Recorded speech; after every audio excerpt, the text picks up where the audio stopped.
जय श्री कृष्णा दोस्तों, एक बार फिर से हमारे चैनल में आपका हार्दिक स्वागत है। आपसे विनती है, अगर वीडियो थोड़ी भी अच्छी लगती है तो प्लीज़ लाइक कर दिया करें और अगर चैनल में नए हैं तो चैनल को ज़रूर सब्सक्राइब कर लें। भक्ति का अर्थ केवल मंत्र और विधियों में नहीं होता, बल्कि एक सच्चे हृदय की पुकार में छुपा होता है। आज की इस पौराणिक और हृदय स्पर्शी कथा में हम जानेंगे एक ऐसे साधु की कहानी जिनके पास न धन था न सुविधा, लेकिन जिनकी भक्ति ने स्वयं महादेव को प्रकट होने पर विवश कर दिया। यह कथा है एक सच्चे प्रेम और निस्वार्थ भक्ति की, जो हमें सिखाती है कि जब श्रद्धा अडिग होती है तो ईश्वर स्वयं भक्त की परीक्षा में उतरते हैं।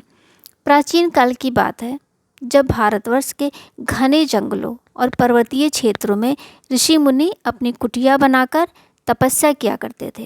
उन्हीं दिनों हिमालय की तलहटी में एक अत्यंत निर्धन किंतु परम भक्त ऋषि हुआ करते थे, जिनका नाम था ऋषि दयानंद। वे एक छोटी सी नदी के किनारे बनी अपनी जर्जर कुटिया में रहते थे। उनके पास न कोई धन था, न वैभव, न ही ऐश्वर्य। उनकी एकमात्र पूंजी थी महादेव के प्रति अडिग श्रद्धा और निष्ठा। ऋषि दयानंद का जीवन अत्यंत सादा था। वे प्रतिदिन ब्रह्मा मुहूर्त में उठते, नदी में स्नान करते और फिर घंटों तक शिव ध्यान में लीन रहते।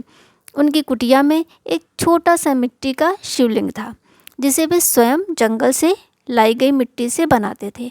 वे प्रतिदिन नदी का जल लाकर शिवलिंग का जलाभिषेक करते, बेलपत्र चढ़ाते और भस्म अर्पित करते। उनके पास ना तो फूल होते थे, न दूध दही, पर उनकी भक्ति में कोई कमी नहीं थी। सिर्फ प्रेम था, निस्वार्थ समर्पण था। गांव के लोग उन्हें सम्मानपूर्वक देखते थे। कभी कभी उन्हें फल, भोजन या वस्त्र दान में मिलते, पर वे सिर्फ अपनी आवश्यकता भर रखते और बाकी ज़रूरतमंदों में बांट देते। एक बार उस क्षेत्र में भीषण अकाल पड़ा। नदियाँ सूख गईं, खेत बंजर हो गए, पशु पक्षी तड़पने लगे। ऋषि दयानंद की कुटिया के पास की नदी भी सूख चुकी थी। कई दिनों तक उन्हें भोजन नहीं मिला। वे बेहद दुर्बल हो गए थे, फिर भी उनकी भक्ति में कोई कमी नहीं आई। हर दिन वे शिवलिंग के सामने बैठकर सूखे कंठ से महादेव का जप करते और वर्षा के लिए प्रार्थना करते।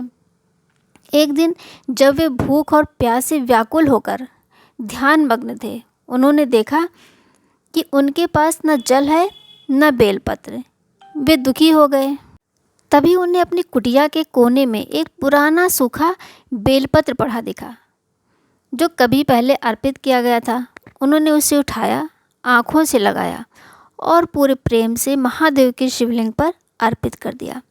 जल की जगह उन्होंने अपनी अंजलि में थोड़ी धूल उठाकर अभिषेक किया। उनकी आँखों से अश्रुधारा बह निकली। ये पीड़ा थी अपने आराध्य के लिए कुछ न कर पाने की।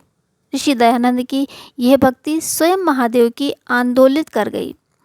उसी क्षण आकाश में घनघोर बादल छा गए और वर्षा होने लगी। सूखी धरती भीगने लगी, नदियाँ बहने लगी, हरियाली लौट आई। लोगों को विश्वास हो गया कि यह चमत्कार ऋषि दयानंद की भक्ति से ही संभव हुआ है। उसी रात महादेव ने ऋषि दयानंद को स्वप्न में दर्शन दिए और कहा, हे दयानंद, तुम्हारी भक्ति ने मुझे प्रसन्न कर दिया। तुमने ये सिद्ध कर दिया कि मेरे लिए कोई अर्पण तुच्छ नहीं होता। यदि वह सच्चे हृदय से दिया गया हो, मैं तुम्हें वरदान देता हूँ कि तुम्हारी कुटिया के पास एक अक्षय वटवृक्ष उत्पन्न होगा, जिसके पत्ते कभी नहीं सूखेंगे, और एक अक्षय जलधारा बहेगी जो कभी नहीं रुकेगी। ये तुम्हारी भक्ति के प्रतीक होंगे। सुबह जब ऋषि दयानंद उठे, उन्होंने देखा कि उनकी कुटिया के सामने एक विशाल वटवृक्ष खड़ा है, जिसमें हरे भरे बेलपत्र लगे हैं। पास ही एक निर्मल जलधारा बह रही है। वे आनंद से भर उठे और महादेव का बार बार धन्यवाद किया। उन्होंने शेष जीवन उसी स्थान पर शिव की भक्ति में बिताया। उन्होंने कभी किसी वस्तु की इच्छा नहीं की और ना ही किसी सुख की कामना की। धीरे धीरे उनकी ख्याति फैल गई और लोग उन्हें अक्षय दयानंद कहने लगे।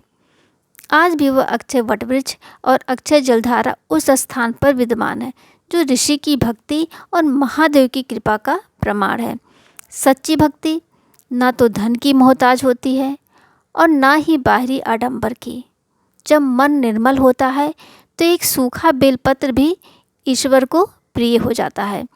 ऋषि दयानंद की ये कथा हमें सिखाती है कि यदि हम प्रेम पूर्वक और समर्पण से भगवान को याद करें तो वे हमें कभी निराश नहीं करते। अगर ये कथा आपके मन को स्पर्श कर गई हो तो इसे अपने प्रियजनों के साथ ज़रूर साझा करें। हमारे चैनल को सब्सक्राइब करें। अब फिर मिलेंगे एक नई भावना, एक नई कथा के साथ। तब तक के लिए हर हर महादेव।